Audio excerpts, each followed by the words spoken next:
하나님의 말씀을 이번 주부터는 베드로전서를 통해서 하나님의 메시지를 듣도록 하겠습니다. 베드로전서 1장입니다.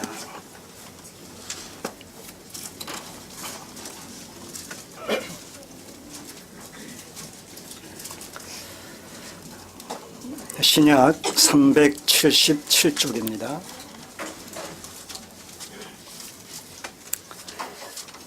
베드로전서 1장 1절에서 12절까지 말씀입니다. 같이 읽겠습니다. 예수 그리스도의 사도 베드로는 본도, 갈라디아, 갑바도기아, 아시아와 비두니아에 흩어진 나그네 곧 하나님 아버지의 미리 하심을 따라 성령의 거룩하게 하심으로 순종함과 예수 그리스도의 피뿌림을 얻기 위하여 택하심을 입은 자들에게 편지하노니 은혜와 평강이 너희에게 더욱 많을지어다. 찬송하리로다. 우리 주 예수 그리스도의 아버지 하나님이 그 많으신 긍휼대로 예수 그리스도의 죽은 자 가운데서 부활하심으로 말미암아 우리를 거듭나게 하사 산 소망이 있게 하시며 썩지 않고 더럽히지 않고 쇠하지 아니하는 기업을 있게 하시나니 곧 너희를 위하여 하늘에 간직한 것이라. 너희가 말세에 나타내기로 예비하신 구원을 얻기 위하여 믿음으로 말미암아 하나님의 능력으로 보호하심을 입었나니 그러므로 너희가 이제 여러 가지 시험을 인하여 잠깐 근심하게 되지 않을 수 없었으나 오히려 크게 기뻐하도다. 너희 믿음의 시련이 불로 연단하여도 없어질 금보다 더 귀하여 예수 그리스도에 나타나실 때에 칭찬과 영광과 존귀를 얻게 하려 함이라. 예수를 너희가 보지 못하였으나 사랑하는도다. 이제도 보지 못하나 믿고 말할 수 없는 영광스러운 즐거움으로 기뻐하니 믿음의 결국 곧 영혼의 구원을 받음이라. 이 구원에 대하여는 너희에게 임할 은혜를 예언하던 선지자들이 연구하고 부지런히 살펴서 자기 속에 계신 그리스도의 영이 그 받으실 고난과 후에 얻으실 영광을 미리 증거하여 어느 시 어느 한 때를 지시하시는지 상고하니라. 이 섬긴 바가 자기를 위한 것이 아니요 너희를 위한 것이니 계시로 알게 되었으니 이것은 하늘로부터 보내신 성령을 힘입어 복음을 전하는 자들로 이제 너희에게 고한 것이요 천사들도 살펴보기를 원하는 것이라. 아멘. 기도드리겠습니다.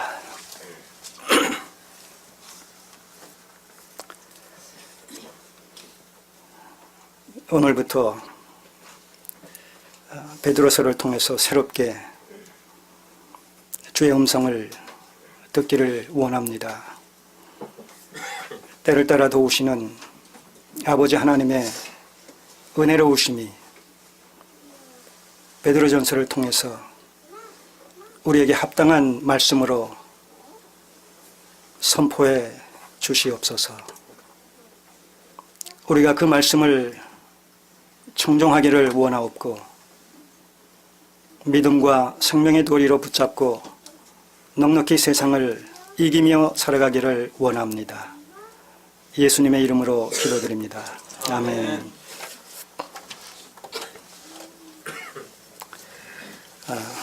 욥기서가 끝난 후에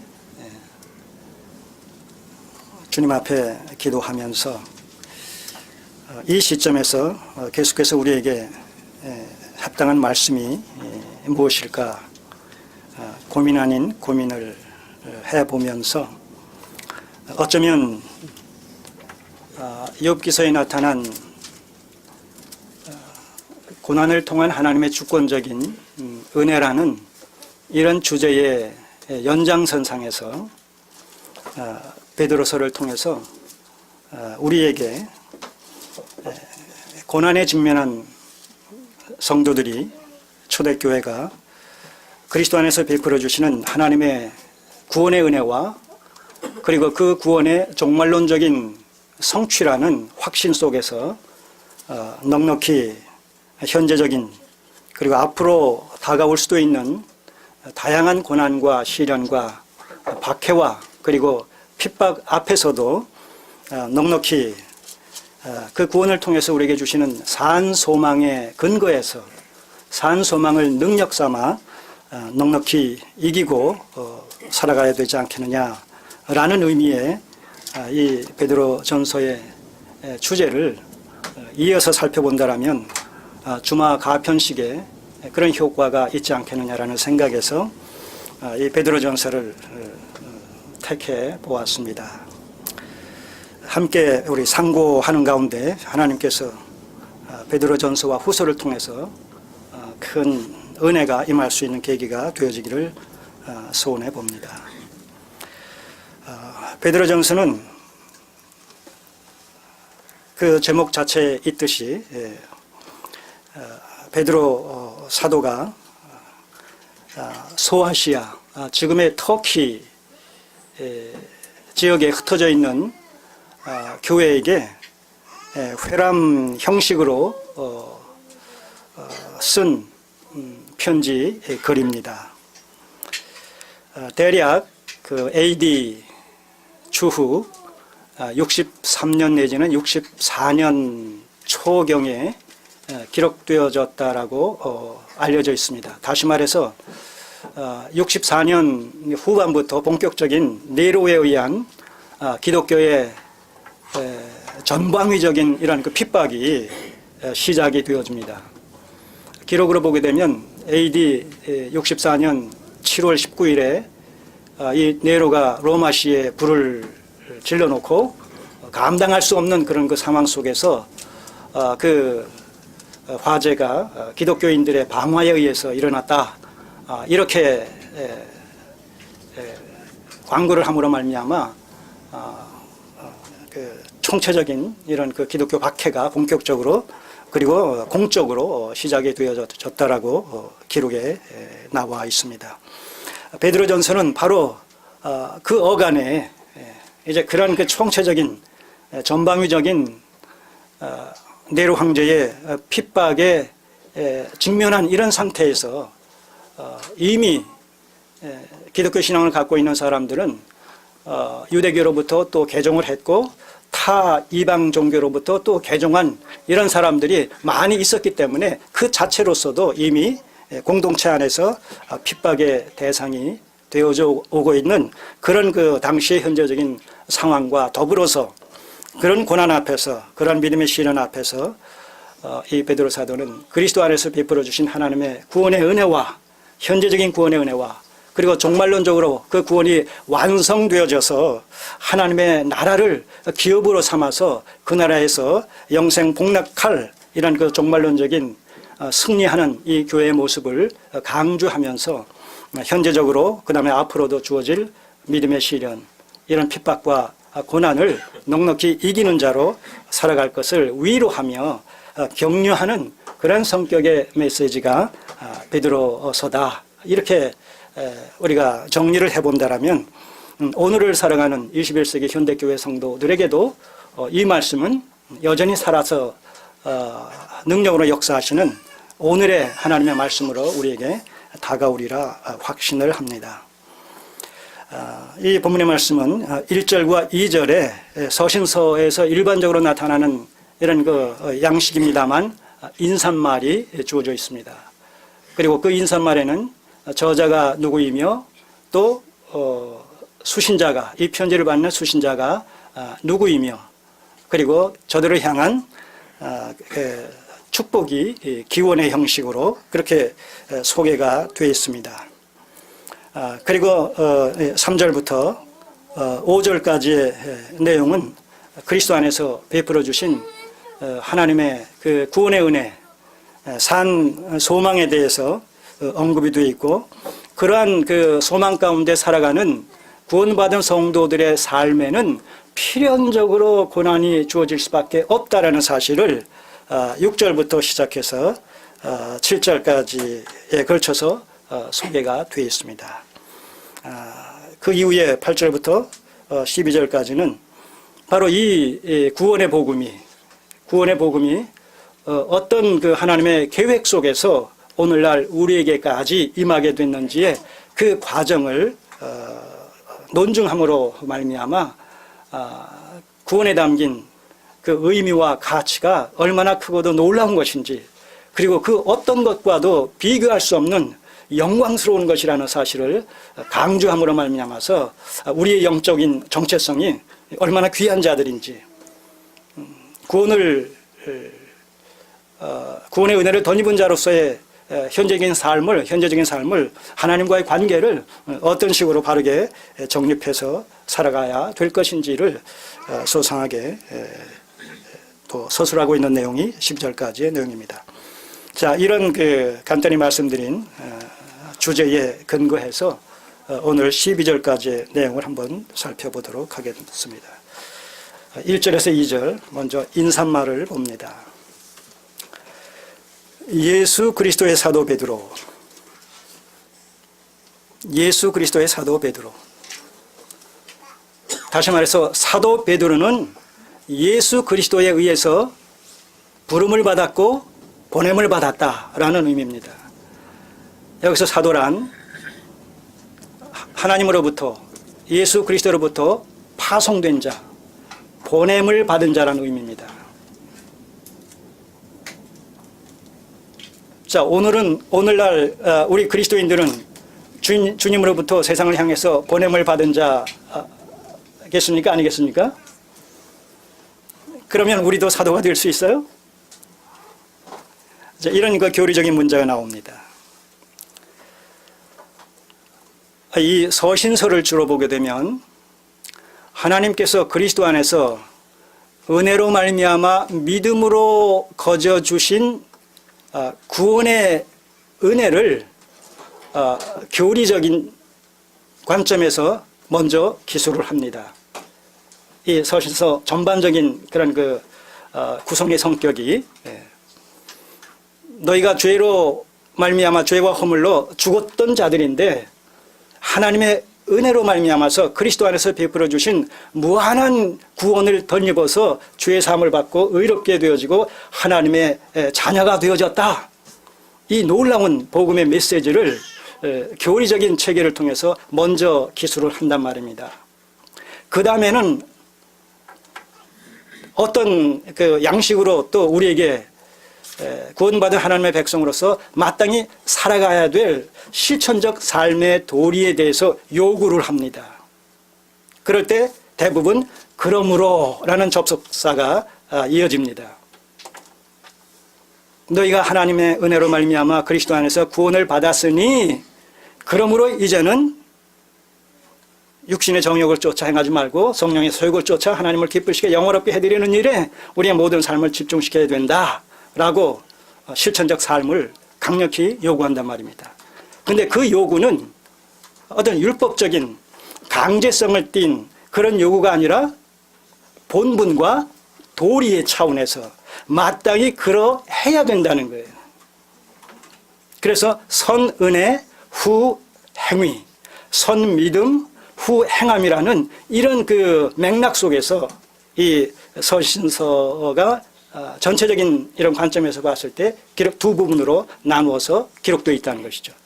앞에 부분은 교리적인 체계를 통해서 우리에게 그리스도 안에서 이루어진 구원의 사실은 평서문으로 이렇게 기록이 되어 있는가 하면, 그러므로 그 이후에 우리에게 요구하는 바는 명령문으로 우리의 행위를 촉구하고 있단 말이죠. 그래서 이 기독교 신앙은 조건부적인 신앙, 어떤 보상과 대가를 바라는 기복적이고 우상숭배적인 이런 조건부적 신앙의 성격을 띈 것이 아니란 말입니다.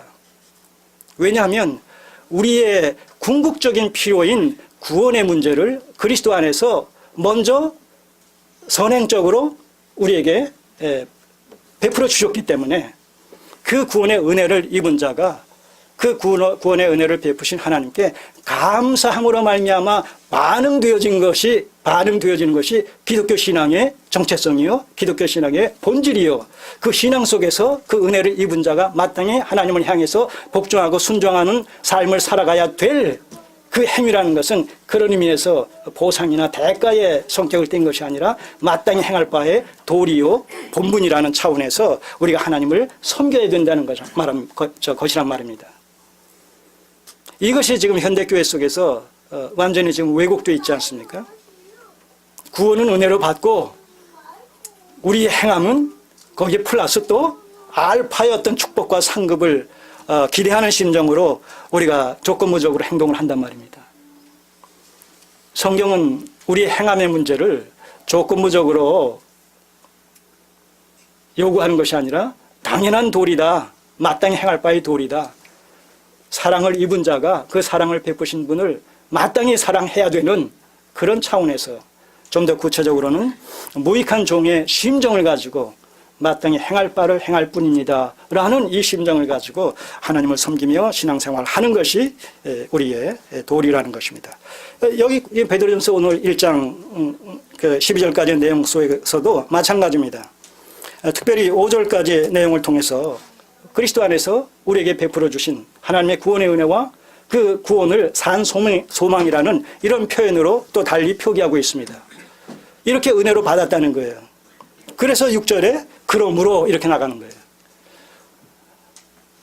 은혜를 베푸신 하나님께 우리가 마땅히 본분과 도리로서 순종을 해야 되는 그 순종 속에는 어떤 성격의 순종까지도 포함되어 있느냐 하면 불같은 시험과 고난과 핍박과 박해 앞에서도 그것을 기쁨과 즐거움으로 감내하는 의미에서의 순종까지도 포함되어 있다는 거예요.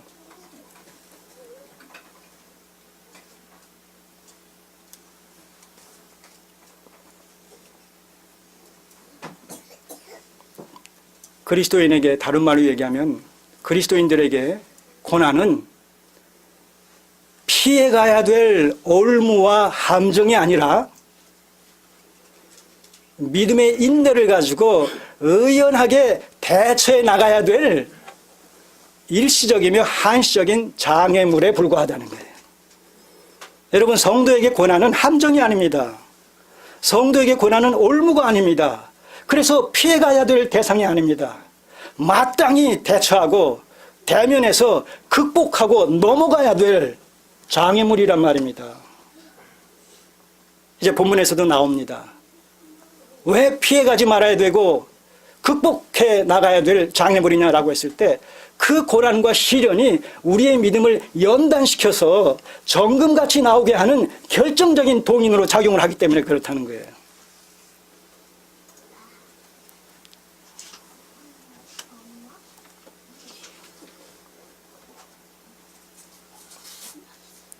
비닐하우스에 동일한 장미인데, 동일한 장미꽃인데 비닐하우스에 있는 장미꽃과 노지에서 기른 장미꽃의 그 근본적인 성질이나 성격의 차이가 뭐겠습니까?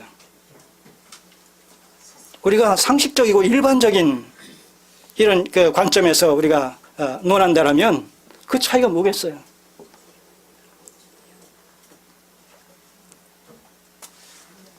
비닐 안에 장미꽃은 그런 인위적인 어떤 그 보호 속에서 피인 것이기 때문에 성격이나 성질이 어때요? 약하단 말입니다. 조그마한 비바람에도 힘없이 그냥 쓰러진단 말입니다. 넘어진단 말입니다. 그러나 노지에 핀 장미꽃은 이미 싹이 트고 잎이 나고 줄기와 가지를 피는 때부터 그 외부적인 그런 저항에 익숙해지고 경험되어졌기 때문에 견고하게 든든하게 뿌리를 깊이 내리면서 자신의 생존을 위해서 자구책으로 그렇게 강인하게 자라갈 수밖에 없다는 것이죠. 그래서 웬만한 비바람 쳐도 오히려 그런 것이 더 강하게 만들고 더 꽃을 밝게 화려하게 그렇게 만들어서 강건한 이런 그 장미의 모습을 보여주고 있다는 것이죠. 우리 성도의 신앙적 삶의 여정 속에 고난은 하나님께서 하나님의 백성들을 훈련시키시고 연단시키셔서 강건케 하시고 성숙케 하시고 하나님께서 목적하시는 바에 그 수준과 그 경지에 이르게 하시고자 하시는 결정적인 하나의 훈련의 한 요소가 되어진다는 거예요.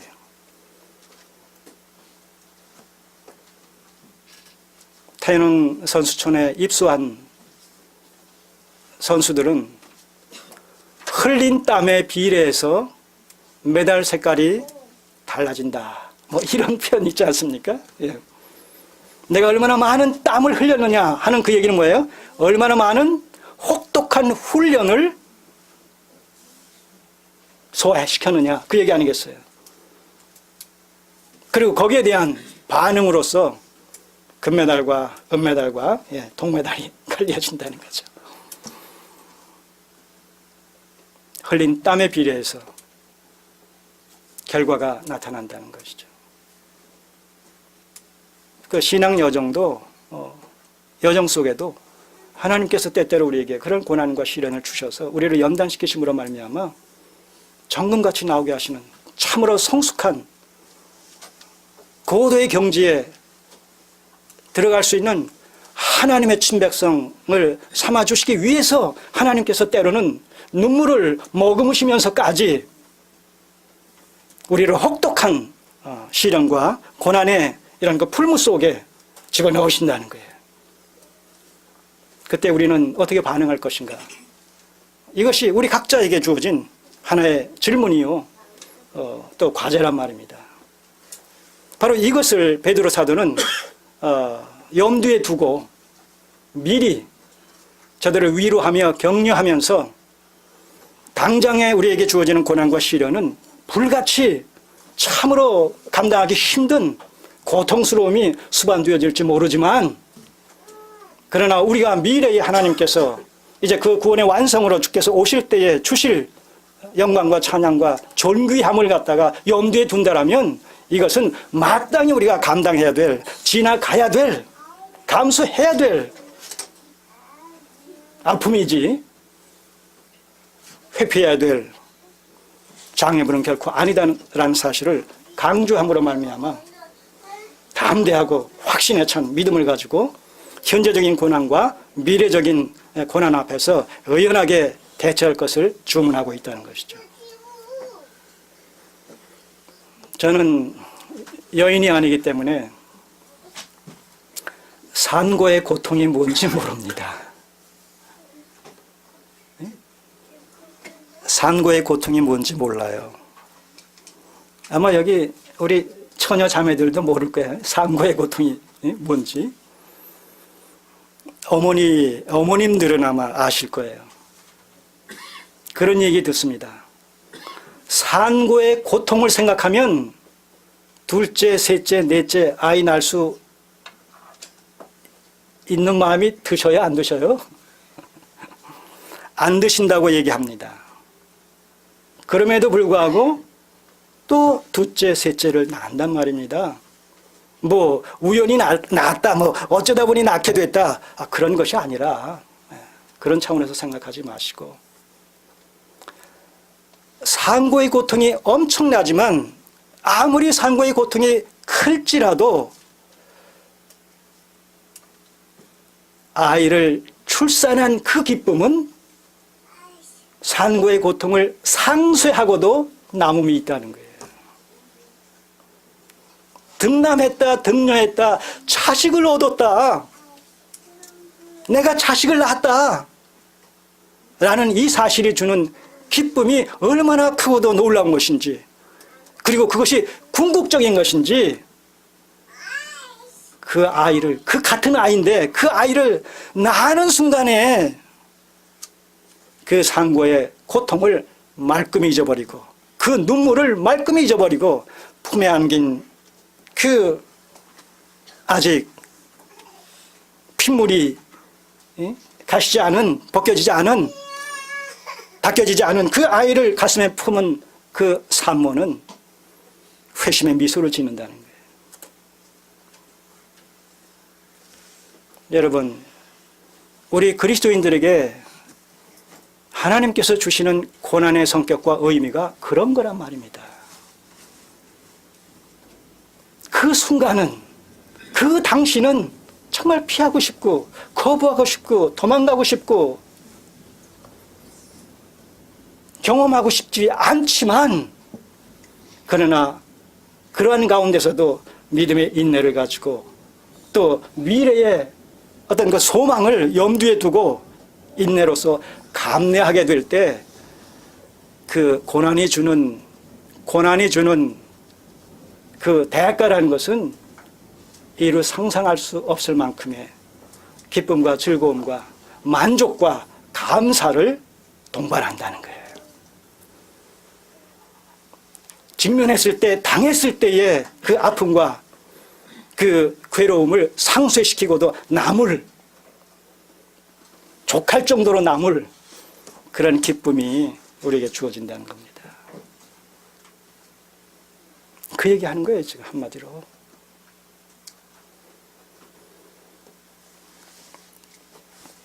예수 그리스도의 사도 베드로.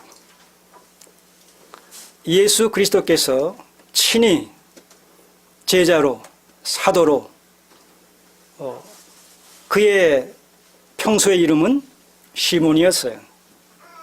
그 시몬은 아주 흔한 영희와 철수 같은 우리나라에 그런 아주 흔한 이름입니다. 그를 부르셔서 반석이라는 성격의 교회의 기둥이 되어지는 베드로라는 이름을 주셔서 주님의 가르침을 온 세계 만방에 전파하며 증거해야 될 사도라는 이런 이름으로 그를 불러주셔서 제자를 삼아 주셨다는 것입니다.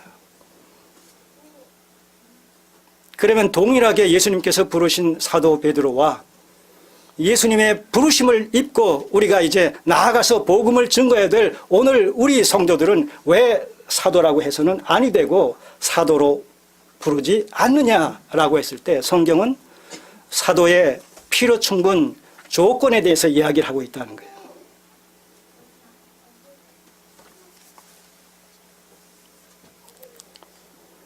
자, 사도행전 1장을 잠깐 보시겠습니다. 왜 이 부분이 이 사도직에 대해서, 사도직의 중요성이 왜 중요하냐면 이 시대에 여러 이단에 기독교 이단에 여전히 사도직이 존재하고 있고, 또 신사도 운동이라는 이런 이단 운동이 지금 교회 속에 팽배되어 있다는 거예요, 지금. 그래서 이런 부분들을 우리가 바르게 정립을 하게 될 때, 사도는 바로 교회가 세워지는 과정 속에서 밑거름이 기초가 되어졌던 사람이고, 이미 교회가 세워진 이후에는 사도직은 교회 속에서 사라진 직분이구나. 이런 사실들을 우리가 염두에 둘 필요가 있겠습니다. 첫째, 사도의 요건이 뭐냐 하면 사도행전 1장 21절입니다.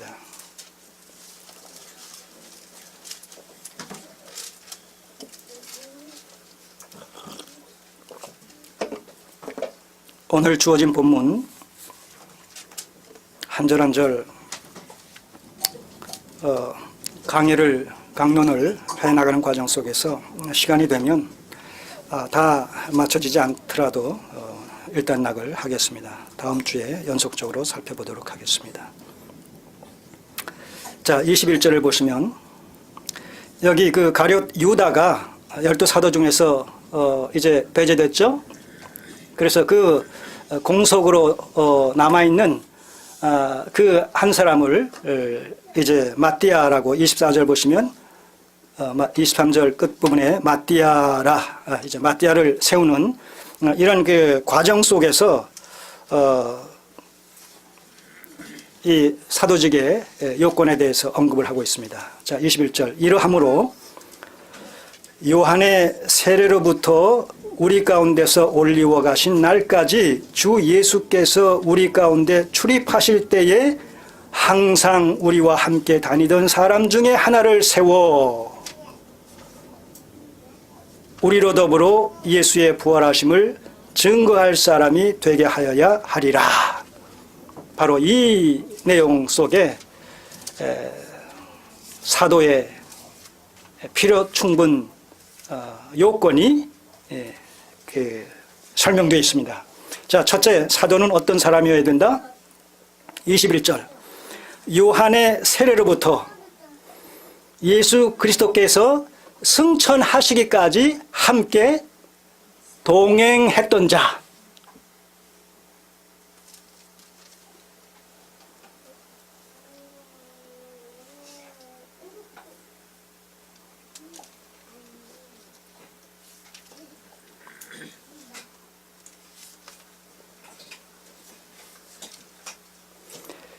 자, 22절에 두 번째는 항상 우리와 함께 다니던 사람 중에 하나를 세워 우리로 더불어 예수의 부활하심을 증거할 사람. 다시 말하면 예수 그리스도의 요한의 세례 때부터 예수 그리스도의 승천 때까지 함께 동행한 자로서 동시에 예수 그리스도의 부활을 친히 목격한 자.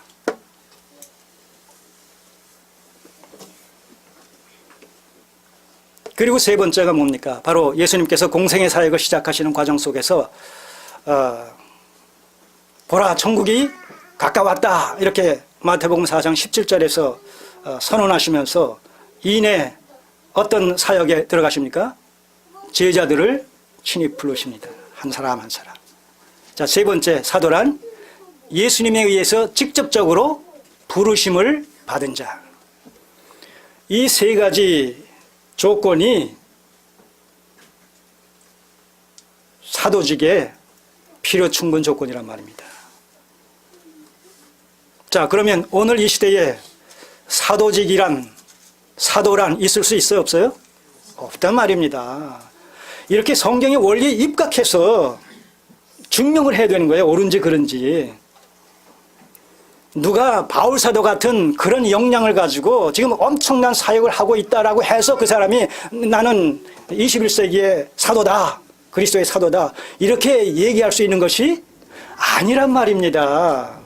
성경이 있기 때문에 나도 사도가 될 수 있고 성경이 있기 때문에 나도 선지자가 될 수 있고 성경에서 나보다 그 제자들이 더 큰 일을 할 것이다라고 해서 오늘날 우리가 그런 일을 할 수 있다. 이런 식으로 수평적으로 단편적으로 그렇게 적용시킬 수 있는 것이 아니란 말입니다. 성경은 원리가 있고 원칙이 있다는 거예요.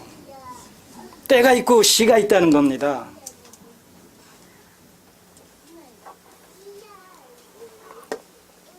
자, 이렇게 이 베드로는 예수님과 처음부터 동행했던 사람이요. 부활을 목격했던 사람이요.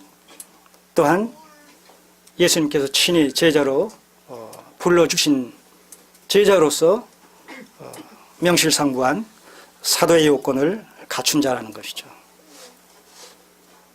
그러니까 그 자체로서 사도의 메시지는 동시에 누구의 메시지와 방불합니까? 예수 그리스도의 메시지란 말입니다. 그래서 사도의 말씀은 그리스도의 말씀을 대언한다라는 의무와 성격이 담겨 있는 것으로 말미암아서 이 서신서는 그 자체로서 권위를 갖게 되는 거예요. 하나님의 말씀이라는, 정경이라는.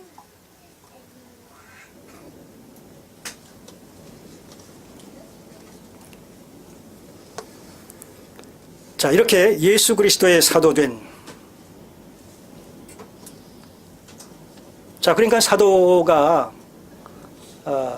증거하는 메시지는 예수 그리스도의 직접적인 가르침을 받고 보고 듣고 동거하며 동행하는 가운데서 배웠던 그 모든 것들이 이 사도들의 메시지의 바로 중심 내용이 되어져야 되겠죠. 자의적으로 얘기해서는 아니 되겠지요. 오늘날 이 말씀의 수종자로서의 목회자들이 하나님의 말씀을 대언합니다. 하나님의 말씀에 수종을 듭니다. 그러나 우리는 사도가 아닙니다.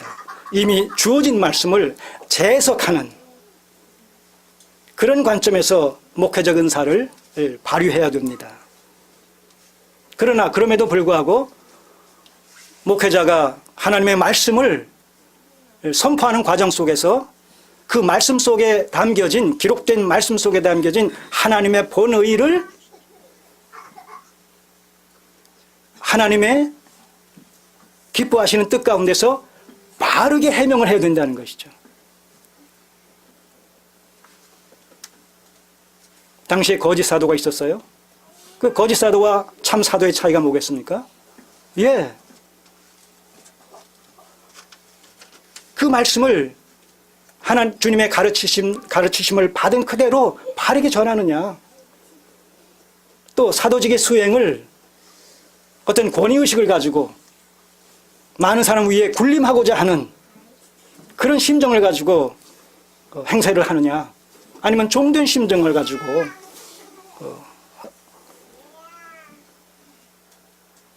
하나의 서비스를 한다라는 봉사 차원에서 그 사도직을 수행하고 있느냐. 이런 것의 차이가 참과 거짓 사도의 를 식별할 수 있는 그런 구분점이 되어진다는 것이죠. 오늘도 마찬가지.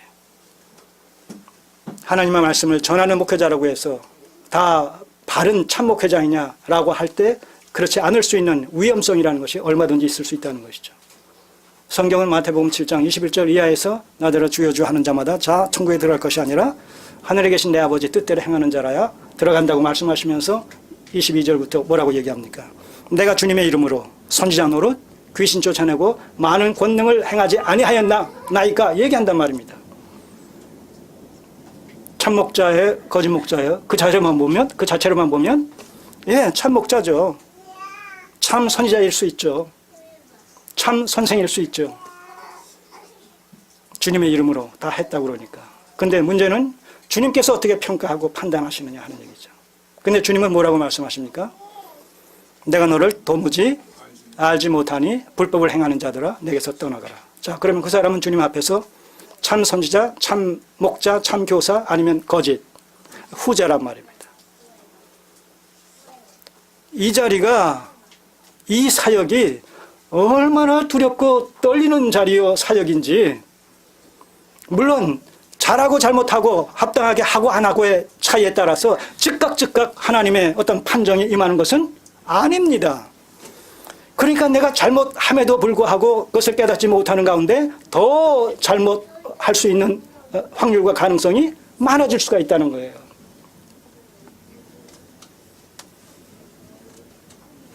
그렇게 되어질 때 주님 앞에 서는 날 바로 마태복음 7장에 있는 그와 같은 식으로 자랑스럽게 기대감을 가지고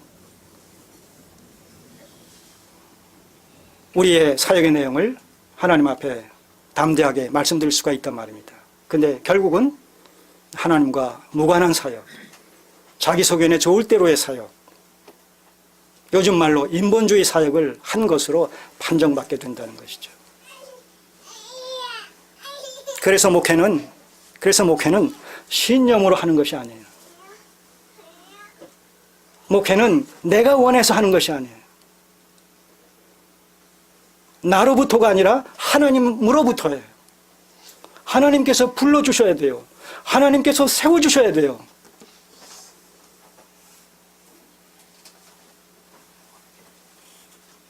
목회는 조급하게 접근해야 될 이유가 없어요.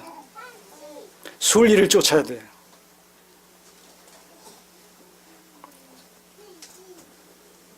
그리스도의 사도 베드로는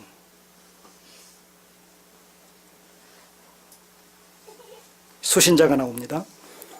본도, 갈라디아, 갑바도기아, 아시아와 비두니아에 흩어진 나그네, 소아시아 지역이라고 말씀드렸어요. 지금의 터키 지역이라고 말씀드렸어요. 거기에 흩어져 있는 여러 교회, 예를 들면 노원구에 흩어져 있는 교회 하게 되면 저희 언약교회도 들어가야 안 들어가요? 들어가겠죠. 예. 그렇게 한 지역에, 터키 지역에 흩어져 있는 여러 교회들에게 회람용으로 이 베드로서를 보냈다는 것입니다. 특별히 여기서 흩어진 나그네. 왜 베드로 사도는 구원받은 하나님의 백성들을, 자, 이 흩어진 나그네는 다른 말로 얘기하면 구원받은 하나님의 백성들을 얘기하는 거예요. 교회에게 보냈으니까 교회 원들을 염두에 둔 표현이에요. 흩어진 나그네. 왜 흩어진 나그네라고 이렇게 표기를 했을까? 여기서 흩어진이라는 얘기는 그 소위 그 디아스포라라고 우리가 이스라엘 역사 속에서 구속사를 배우는 과정 속에서 922년에 BC 922년에 722년 아수르에 의해서 북이스라엘이 멸망당하고 586년에 바벨론에 의해서 남유다가 멸망당하는 과정 속에서 그런 그 아수르나 바벨론에 의해서 이런 그 유대인들이, 이스라엘 백성들이 뭐예요? 그들의 지배 그 지역인 그 여러 나라에 흩어 버린단 말입니다. 그래서 유대인들이, 이스라엘 백성들이 사방에 흩어져서 살 수밖에 없는 이런 그 상황에 처해 있을 때 그들을 향하여 디아스포라라고, 흩어진 이스라엘 백성들, 흩어진 유대인이라고 그런 그 별명이 붙게 됩니다. 자, 그렇게 흩어졌다는 얘기는 또 반대급부적으로 얘기하면 어떤 의미가 담겨 있겠습니까? 다시 고향으로, 본향으로, 조국으로 돌아와야 될 자들이라는 의미가 담겨 있단 말입니다. 왜? 그들이 흩어져 있는 그 현지는 그들의 고향이, 본향이 아니기 때문에, 타향살이이기 때문에. 자, 그러면 그런 사람들이 그 현장에서 타향살이를 하는 삶이라는 것은 즐거운 삶일까요? 기쁜 삶일까요? 아니면 고통스럽고 괴롭고 눈물 흘려야 되는 그런 삶일까요? 후자의 삶 아니겠습니까? 자, 이런 것을 좀 염두에 둔 거예요. 그러니까 오늘 우리가 이 말씀을 상고하면서 오늘 그리스도인들도 21세기 현대 교회 속에 구원받은 하나님의 백성도 흩어진 나그네일 수 있어요, 없어요? 예, 1세기 교회 성도들을 향해서 베드로 사도가 흩어진 나그네라고 얘기한다면 21세기 현대 교회 속에 구원받은 하나님의 백성들도 흩어진 나그네란 말입니다. 그럼 그 흩어진 나그네라는 그 표현 속에 담겨진 의미가 그 시대의 1세기 성도들에게만 유효한 것이 아니라 오늘 우리에게도 유효하단 말입니다. 그럼 지금 말씀드렸듯이 나그네란 외지인으로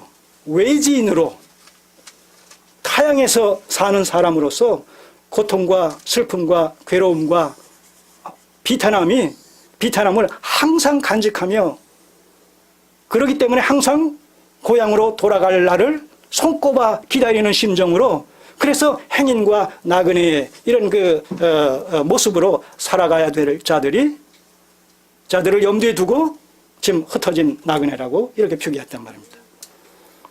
그러면 저를 포함해서 우리 성도님들의 심정 속에 이 세상을 살아나가는 현실이 타향살이로 여겨지십니까? 타향살이로 느껴지십니까?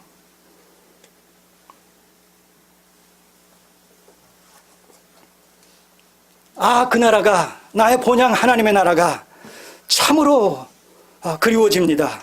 학수고대하는 심정으로 살아갑니다. 몸은 여기 있지만 내 마음은 늘 하나님의 나라를 소망하는 가운데 꿈속에서조차도 그 나라에서의 삶을 소망하면서 앙망하면서 꿈을 꾸는 날이 한두 번이 아닙니다. 자, 이런 심정으로 현실 살아가십니까?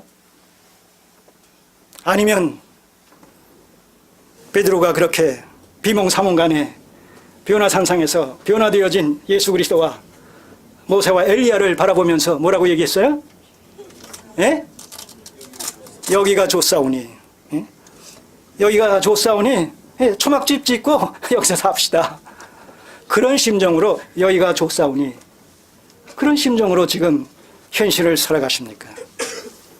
여기가 좋기 때문에 여기다 더 알콩달콩 금은 모아 투자해서 더 멋진 집을 짓고, 여러분 그렇게 살지 말라는 거 아닙니다. 그렇게 사실 수 있으면 사셔요. 또 그렇게 사시도록 애써야 돼요. 그러나 문제는 뭐예요? 그것을 방편적인 심정으로 그렇게 하셔야지 그것을 목적적으로 그렇게 해서는 안 된다는 겁니다. 오해가 없으시길 바랍니다.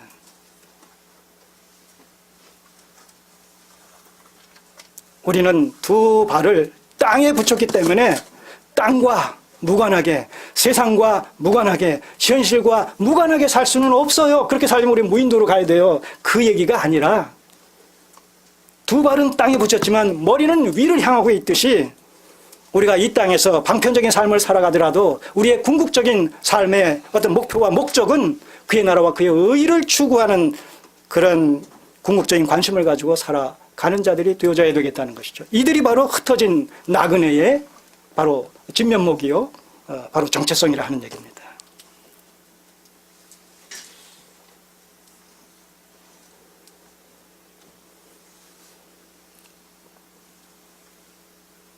히브리서 11장에서는 자, 그 바로 옆이니까 한번 잠깐 보죠. 히브리서 11장.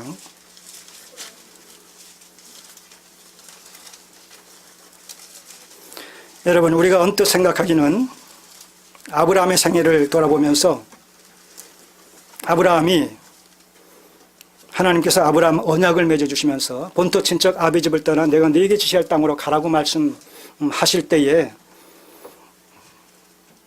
아브라함은 그 언약의 성취로서 가나안 땅에 이스라엘이라는 자신의 후손을 통해서 이스라엘이라는 나라가 건설되어지는 것을 통해서 가나안 땅이 곧 하나님의 나라가 되어지는 것을 아마 목표 삼고 목적 삼고 평생을 소망 가운데 그 언약의 성취를 기대하면서 살아갔을 것이라고 생각하실지 모릅니다.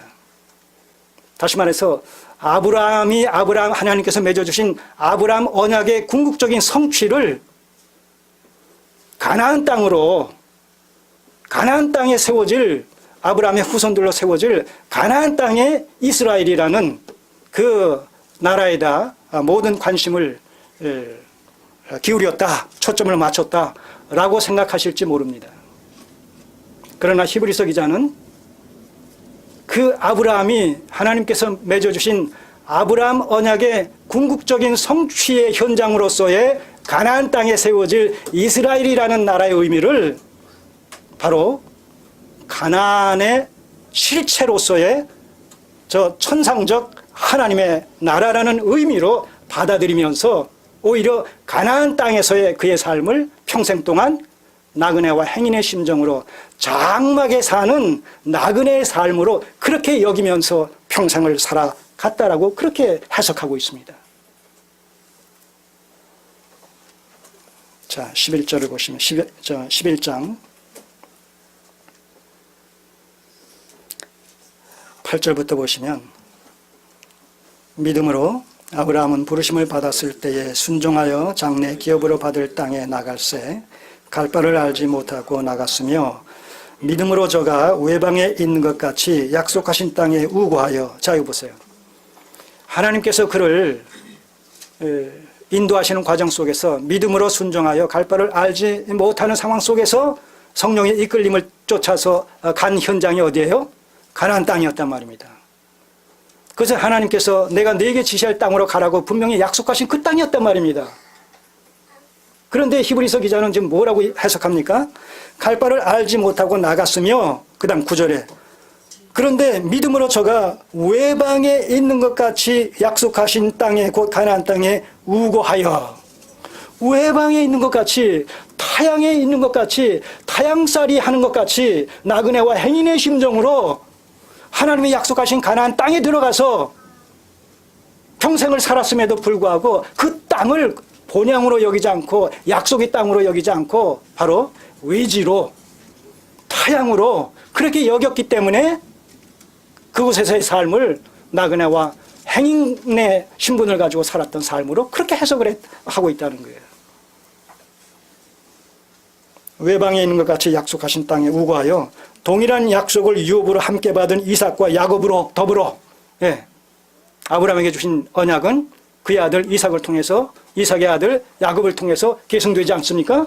예, 그렇기 때문에 약속의 자녀인 이삭과 야곱도 아브라함과 동일한 심정으로, 동일한 관점을 가지고 그렇게 가나안 땅을 하나의, 예, 타향으로 여기면서 평생을 나그네 같은 심정으로 현장에서 살아갔다는 거예요. 더불어 장막에 거하였으니, 바로 이 나그네의 삶을 장막의 삶으로 지금 표현하고 있는 거예요. 장막의 삶은 특징이 뭡니까? 장막의 삶이라는 것은 텐트 생활이라는 거예요. 한마디로 얘기하면. 텐트 생활은, 텐트로 집 짓고 사는 것은 고정적인 그 거주처입니까? 아니면 유동적인 거주처입니까? 예. 텐트 생활은 벌써 2, 3일 하면 집 생각 나요, 안 나요? 난단 말입니다. 그러면 가고 싶어서 갔는데도 2, 3일 텐트 생활 하다 보면 아이고 집이 그리워요. 그래서 어떻게 해요? 다 접고 차에다 넣고 그 다음에 집으로 돌아옵니다. 자, 그와 같은 텐트 생활에 지금 아브라함은, 이삭은, 야곱은 가나안의 삶을 그렇게 비유적으로 설명을 하고 있는 거예요. 그 얘기는 뭐예요? 가나안 땅이 아브라함 언약 속에 약속해 주신 그 약속의 땅의 실체가 아니었다는 거예요.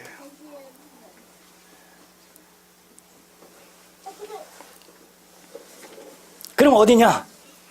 자, 10절에서 이는 왜 그렇게 장막, 약속의 땅이라고 말씀하셨던 가나안 땅에 들어가서 지금 계속 아브라함과 이삭과 야곱이 살았음에도 불구하고 왜 그것을 장막의 삶으로 그렇게 설명을, 이해를 하고 있느냐, 해석을 하고 있느냐라고 했을 때, 이는 하나님의 경영하시고 지으실 터가 있는 성을 알았습니다. 아브라함 언약 속에 약속하고 계신 그 땅은 이 세상에서의 가나안 땅을 지나서 가나안 땅의 실체인 하나님의 나라를 궁극적으로 목표 삼고 있었다는 거예요. 자, 오늘 우리가 아브라함의 가나안 땅을 그렇게 지나가는 하나의 그림자 같은 하늘나라의 모형과 예표로서 생각하면서 살았듯이, 이 세상에서의 우리의 삶의 의미를 하늘나라 가기까지 하나의 과정으로 여기며 임시 방편적인 생각으로 살아가는 삶으로 그렇게 해석하면서 그렇게 여기고 있느냐 하는 얘기예요. 아니면 여기서 천년 만년 살고 지구의 심정으로 모든 삶을 이 현실에 집중하고 투자하면서 살아가고 있느냐, 무엇을 목적 삼고 있느냐, 이런 부분에 대해서 우리가 한번 심각하게 자문자답 해보시자는 거예요. 우리의 신앙이라는 것이 말로만의 신앙인지, 정말 전인적인 신앙인지, 전방위적인 신앙인지,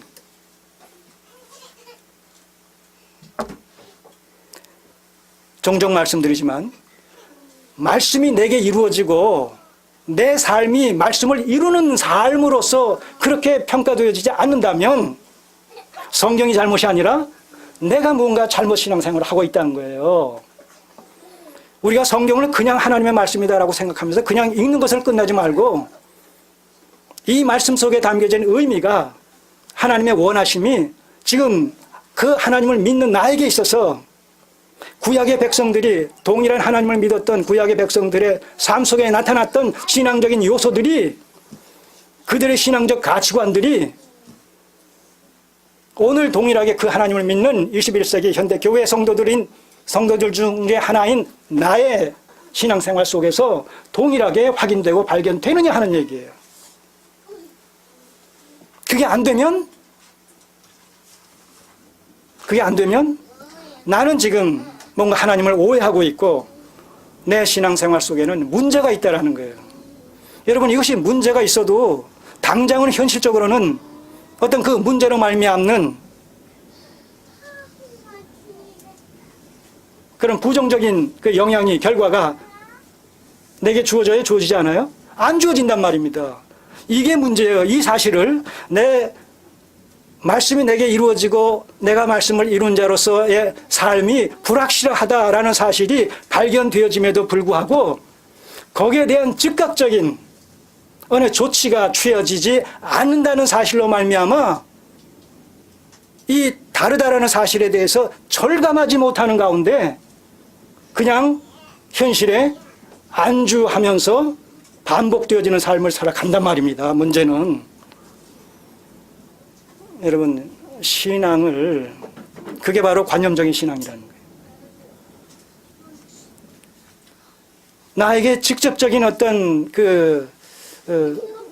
조치가 취해지지 않고 내가 잘못하는 것에 대해서 즉각적인 어떤 그 반응이 주어지지 않는다고 할지라도 내 안에서 믿음으로 말미암아 두렵고 떨리는 마음을 가지고 이래서는 안 되지, 이것은 피할 것이지, 이건 거절해야 될 것이지, 이것은 내가 취해야 될 것이지, 이것을 믿음 안에서 하나님 앞에서 분별하는 가운데 취할 것은 강력하게, 또 배제시켜야 될 것은 또 강하게 거부하면서 거절하면서 말씀을 이루는 자로서의 정말 명실상부한 하나님의 백성된 이런 그 본분과 정체성을 추구해 나가는 일에 최선으로 경주해야 된단 말입니다.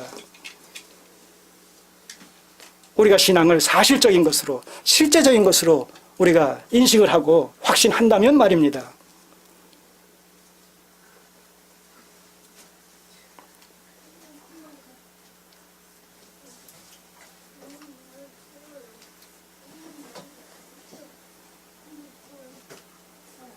자, 13절을 보시면 이 사람들은 다 믿음을 따라 죽었으며, 히브리서입니다. 이 사람들은 다 믿음을 따라 죽었으며 약속을 받지 못하였을 때,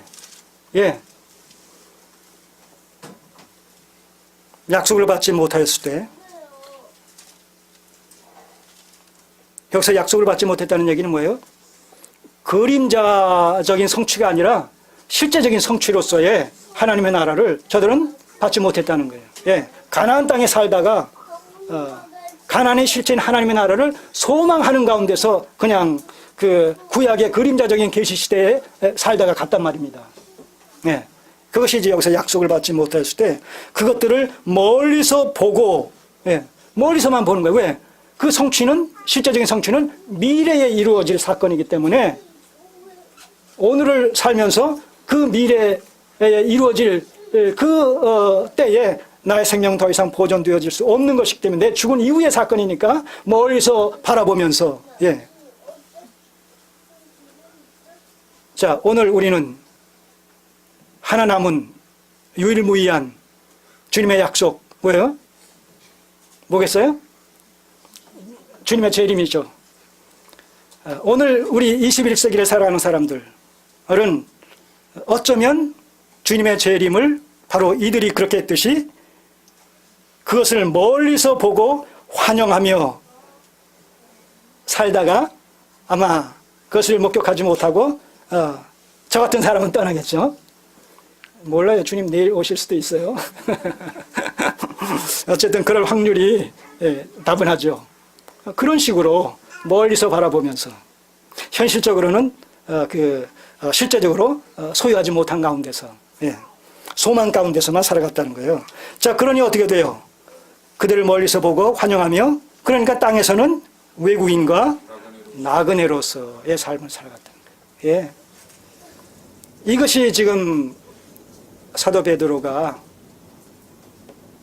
1세기 교회 성도들을 향해서 흩어진 나그네라고 지금 부르고 있는 구속사적인 의미가 이런 맥락 속에서, 이런 구약의 이스라엘의 역사 속에 담겨졌던 그런 언약의 어떤 진전이라는, 점진적인 진전이라는 이런 맥락 속에서 지금 표현하고 있는, 차용해서 표현하고 있는 그런 의미란 말입니다. 용어란 말입니다.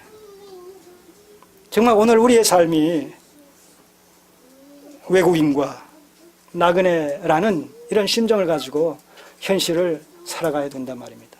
근데 그것은 현실의 삶에 충실하지 않아도 된다, 그런 의미가 아니에요. 충실해야 돼요. 근데 왜 충실하느냐?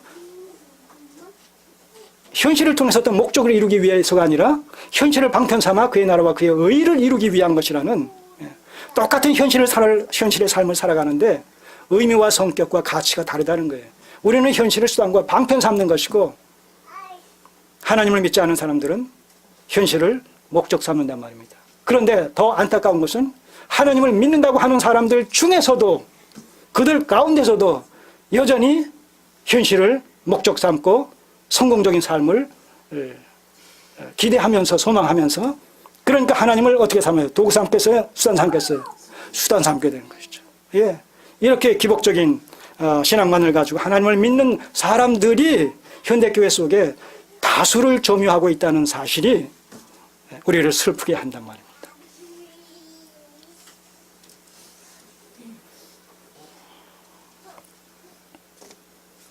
(16절) 14절 이같이 말하는 자들은 본향 찾는 것을 나타냅니다. 자, 우리가 외국인이다, 흩어진 나그네의 신분으로 살아간다 라고 여러분들이 말하실 수 있다라면, 우리가 이런 표현을 현실적으로 수납할 수 있다라면 이같이 말하는 자들은 14절 본향 찾는 것을 나타냅니다. 우리는 현실을 방편적으로 살아가는 자들이다 하는 얘기예요.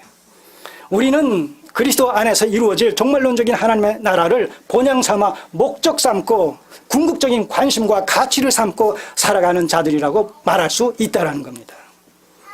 여러분, 기독교 신앙은 정확해요. 하나님을 믿는 신앙이 유야무야 될 수 있겠습니까? 예. 바른 성경적 어떤 구원의 의미, 성도의 의미, 성도의 정체성은 어떤 것이어야 되느냐라는 이런 질문 앞에서 성경은 그 해답을 너무나 명확관하게 제시하고 있단 말입니다. 우리가 그저 가벼운 심정을 가지고 어떤 종교적 문화 활동을 전개시켜 나가는 양 우리가 기독교 신앙생활을 하는 사람들이 이 시대에 참 많습니다. 삶의 질을 높이며 인간관계의 폭을 좀 넓히며 좀 더 행복하고 고상한 삶을 살아가기 위하여 기독교를 도구 삼아서 종교적 어떤 사교 내지는 문화 생활을 하고 싶어 하는 이런 사람들이 교회를 찾는 경우가 많다는 거예요, 이 시대에. 여러분, 이것이 뭐예요? 신앙의 세속화예요. 교회의 세속화 현상이란 말입니다. 자, 이같이 말하는 자들은 본향 찾는 것을 나타냅니다.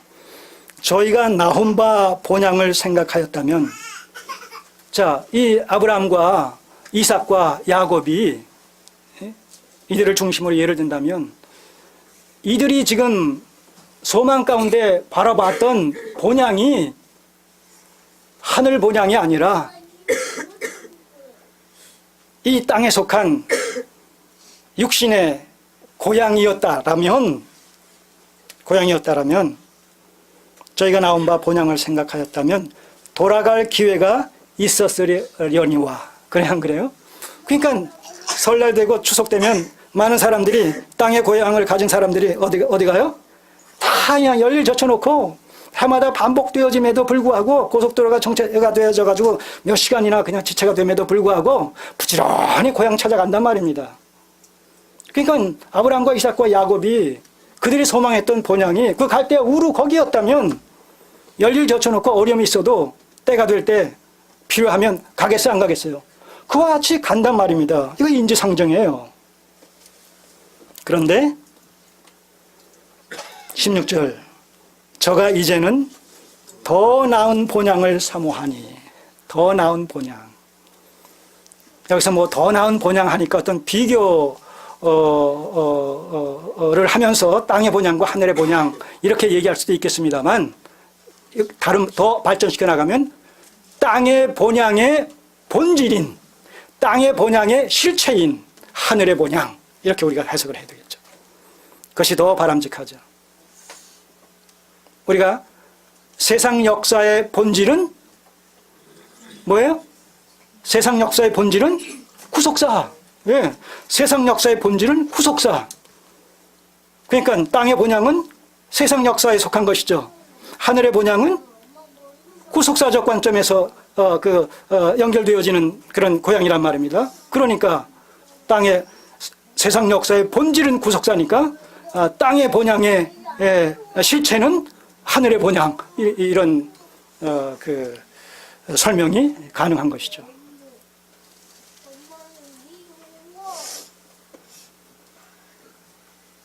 땅에서 부부의 결혼과 연합이라는 것은 영적으로 신부된 교회와 신랑 되신 그리스도와의 어떤 연합이라는, 하나됨이라는 그런 의미를 비유적으로 상징적으로 표상하고 있다. 그런 맥락 속에서도 마찬가지예요.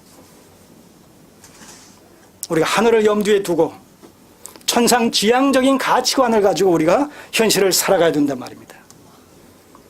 그래서 모든 문제 해결을 현실적으로 접근하지 말고 하나님의 관점에서, 신앙적 관점에서, 믿음의 관점에서 접근해야 된단 말입니다. 그래야지 고난도 어떤 식으로 표현하면 고난도 필요악이 될 수 있는 거예요. 필요악. 고난은 피하고 싶은 거예요. 근데 꼭 필요한 것이란 말입니다. 왜? 그걸 통해서 우리가 연단되기 때문에. 그걸 통해서 하나님께서 우리를 훈련시키시고 성숙시켜 나가시는 하나의 방편으로 삼으시기 때문에. 그래서 아까 그런 말씀을 드린 거예요. 성도의 신앙 여정길의 고난은 우리가 피해야 될 올무나 함정이 아니라 믿음의 인내를 가지고, 믿음의 확신을 가지고 적극적으로 감당해야 될, 극복해야 될 장애물에 불과하다. 근데 그 장애물에 불과한 것도 일시적인 장애물이라는 거예요. 왜냐하면 자, 이제 히브리서 다 봤으니까 베드로서에 보게 되면, 베드로전서 1장 그 6절에 보게 되면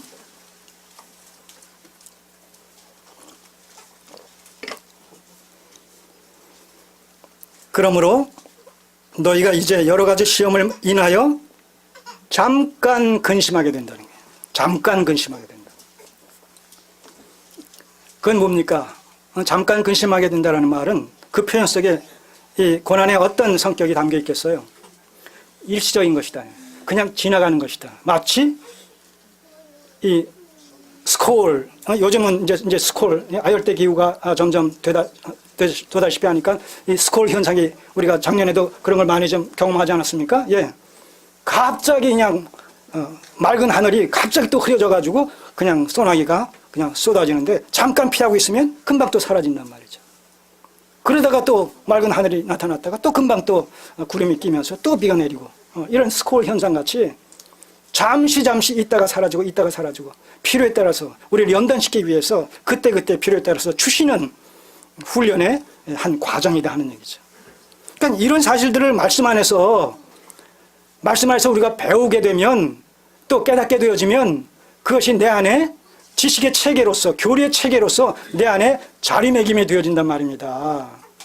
여러분, 이 교리가 중요한 것이 바로 이 신앙의 기초가 되어지고 신앙의 울타리가 되어지는 것이 교리란 말입니다. 신앙의 근간이 되어지고 동시에 울타리가 되어지는 것이 이게 교리 체계예요. 이게 지식의 체계예요. 지금 한국 교회 현장 속에서 소위 기독교인이라는 사람들에게 바로 이 교리적인 체계적인 교리가 지금 부족한 거예요. 그러니까 이단들이 성경을 가지고 자의적으로 해석하면서 접근해 와도 그 본문이 의미하는 바 바른 해석적 관점을, 교리적인 체계를, 해석적 관점을 갖고 있지 못하다 보니까 결국 누구에게 쏠려요? 예.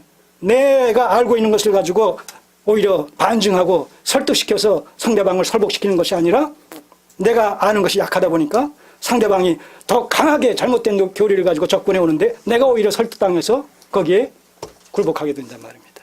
이것이 현실이란 말입니다. 그리고 그것은 지금까지 어떻게 보면 양적인 성장 위주로만 목회를 하고 성도들의 신앙을 관리함으로 말미암아 어떻게 보면 대두증에 걸렸다고 할까요? 예.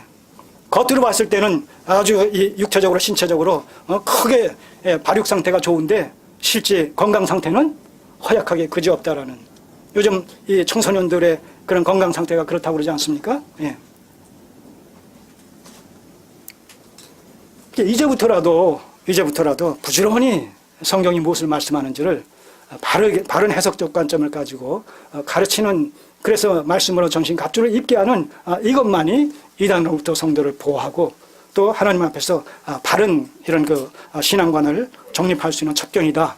좀 늦더라도, 늦어진다 손 칠지라도 저는 그렇게 생각하는 것이죠. 그리고 저희 교회에게 주신 이런 그 교회적 사명이라는 것이 바로 그렇게 성경 바로 알기 말씀 사경회를 통해서 성경이 무엇을 말씀하는지를 총체적인 계시관에 입각해서 부단히 때를 얻든지 못 얻든지 전파하는 바로 이 사역이야말로 목숨 걸고 우리가 추구하고 수행해야 될 교회적 소명이요 사명이다. 그렇게 정리를 하게 되는 것입니다. 자, 오늘 이 인사말만 가지고 지금 얘기를 하면서 그냥 1절의 내용 가지고 그냥 오늘 시간을 이렇게 많이 지나쳤는데 죄송합니다. 저희들은 그 연속적인 이 본문 강의를 하기 때문에 다음 주에 또 이어서 2절부터 시작을 하도록 하겠습니다. 어쨌든 오늘 우리가 하나님 앞에서 복음으로 말미암아 구원받은 하나님의 친백성들로 존재하고 있을 뿐만 아니라 복음의 증인으로서 때를 얻든지 못 얻든지 이 사도 베드로가 가르침을 받은 이런 그 내용들을 이렇게 서신서로 교회 앞에 그 전파하고 증거하듯이 우리는 때를 얻든지 못 얻든지 이 시대에 하나님으로부터 주님으로부터 보냄을 받은 자들로서 복음과 진리의 말씀들을 전파하는 일에 최선으로 경주를 해야 되겠다는 것이죠. 또한 우리의 영적인 신분은 베드로 사도가 지적하고 있듯이 이 시대에 흩어진 나그네라는 사실을 다시 한번 구속사적인 관점에서 새롭게 재확인을 하고 나그네답게 살아가는 일에 최선으로 경주하실 수 있는 지혜로운 성도님들이 되셔서 우리가 성경을 읽을 때 그 말씀 속에 담겨진 의미가 나의 삶 속에서 그대로 적용되어지고 나의 삶이 그 말씀의 의미를 이루는 이런 그 삶을 살아가는 것을 통해서 명실상부하게 성경 속의 그리스도인들과 오늘 21세기 그리스도인으로서의 나의 삶이 말씀 안에서 서로가 합치가 되어지고 서로가 만나게 되어지는 이런 사실을 통해서 동일한 감격과 기쁨을 회복시켜 나가실 수 있는 성숙한 성도님들 되시기를 소원합니다. 기도드리겠습니다. 아버지 하나님, 우리에게 이루어진 이 영적인 사실들이 얼마나 귀하고 가치 있는 것들인지요.